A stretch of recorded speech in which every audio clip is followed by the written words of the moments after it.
સ્વાગત છે કાઠિયાવાડી પ્રોગ્રામ રેસીપીમાં। આજે આપણે બનાવવાનું છે ગ્રેવી વાળી હરગવાનું શાક।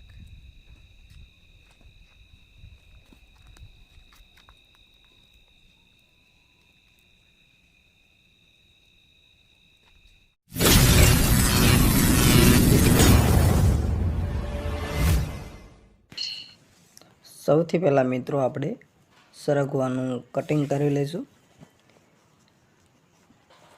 સરગવાનું કટિંગ આપણે આટલું થોડું મોટું રાખીને કટિંગ કરવાનું છે, જેથી બાફવામાં અને આપણે ખાવામાં પણ સારું પડે એટલા માટે।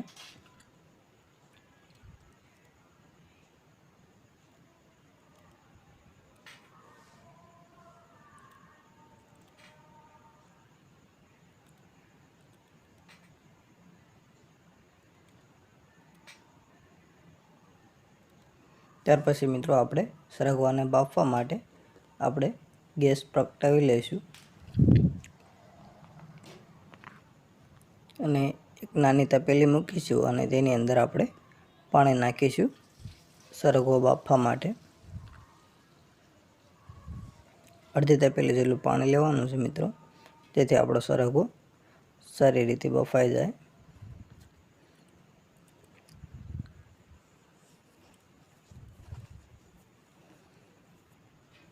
હવે મિત્રો આપણું પાણી થોડું ગરમ થઈ ગયું છે, એટલે તેમાં આપણે સરગવાનું જે કટિંગ કર્યું છે તે આપણે તેમાં એડ કરી દઈશું।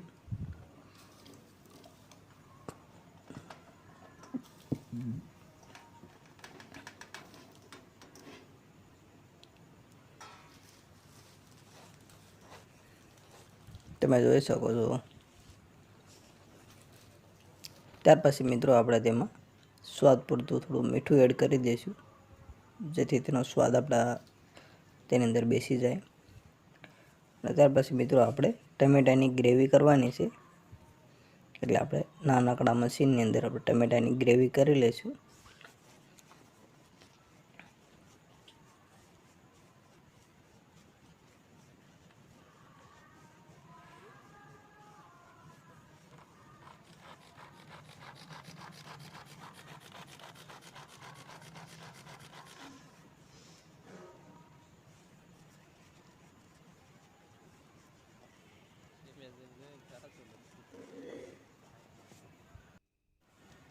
એવી જ રીતે આપણે મિત્રો ડુંગળીનું પણ નાનું કટિંગ કરીને મશીનની અંદર આપણે ગ્રેવી કરી લેવાની છે।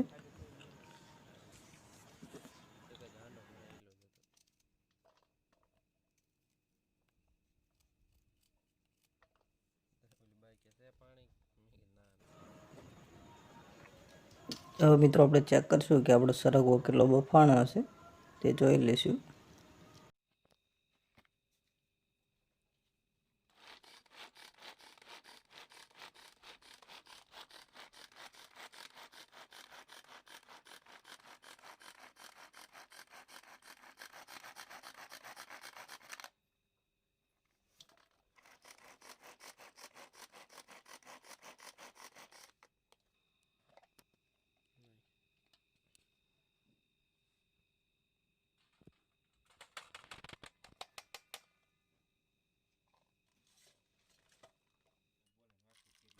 આપણે માર્કેટની અંદરથી સિંગ લાવ્યા છીએ, એટલે સિંગની પણ આપણે આવી રીતે મશીનમાં નાખીને તેનો પણ ભૂકો બનાવી લેવાનો છે।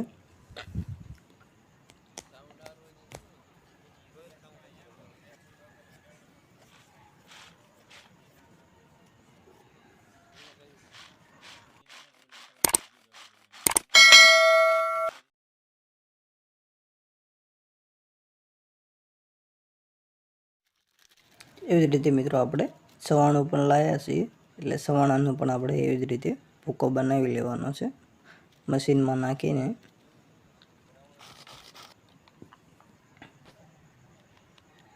તમે જોઈ શકો છો મિત્રો। હવે મિત્રો આપણી બધી વસ્તુ રેડી થઈ ગઈ છે, એટલે આપણે એક તપેલાની અંદર તેલ લેશું।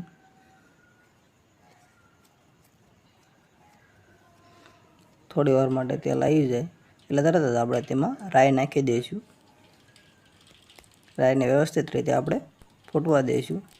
ત્યાર પછી આપણે તમાલપત્રના પાન, જીરું અને સૂકા મરચાં નાખીશું।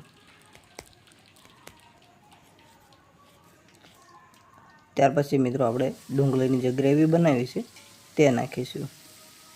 એને થોડી વાર માટે આપણે તેલમાં ચડવા દઈશું.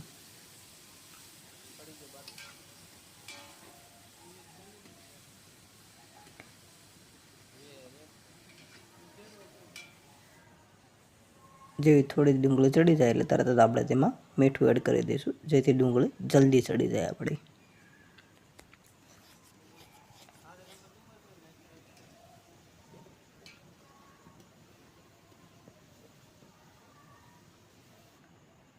ડુંગળીમાં આવી રીતે તેલ ઉપર આવી જાય એટલે તરત જ આપણે તેમાં હળદર એડ કરી દઈશું અને હિંગ એડ કરી દઈશું.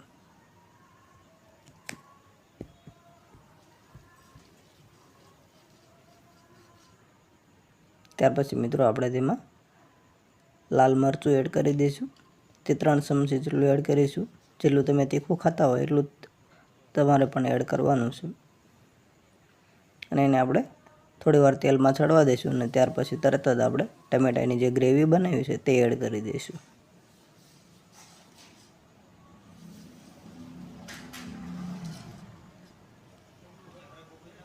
જેવી ટમેટાની ગ્રેવી થોડી ચડી જાય એટલે તરત જ આપણે તેમાં પાણી એડ કરી દઈશું મિત્રો. અને હવે થોડી વાર માટે ગરમ થવા દઈશું.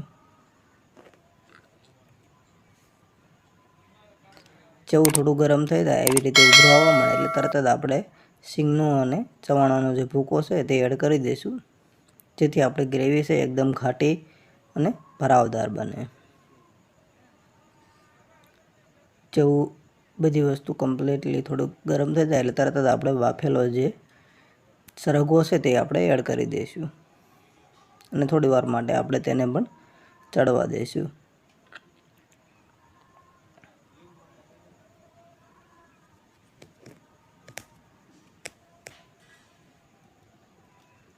જેવો કમ્પ્લીટલી થોડું પાણી બળી જાય અને ચડી જાય એટલે તરત જ આપણે તેમાં જીરું પાવડર એડ કરી દઈશું